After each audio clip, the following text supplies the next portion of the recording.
बिथिं एम्बु बेदर संबाय।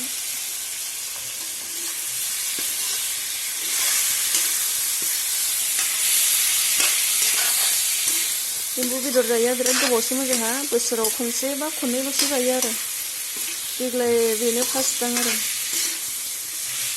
एम्बु बेदर जानाया बिराद मोजां आरोना बेदरा गथा गथानो मोजां एवना लानोसै मस्ला मस्लि होनानैहाय एवफ्रामनोसै लोगोफोरनो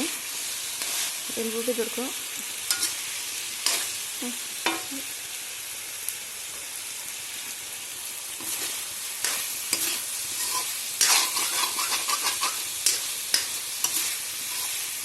दायो दसे एवबावनानै दै होनोसै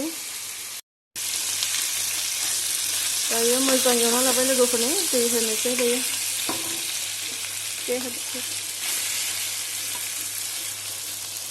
दै होबाय लोगोफोर मोनबाय थाथोंसै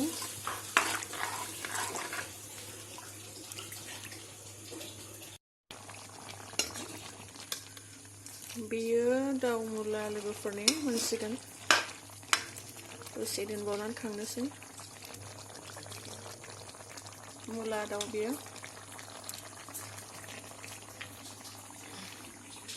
आरो नै बिथिं एम्बु बेदर नायनोसै मारै जाखो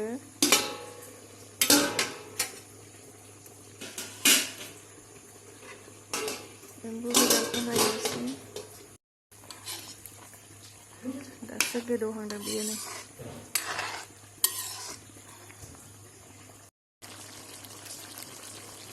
दाउ बेदरा मोनबाय लोगोफोरनो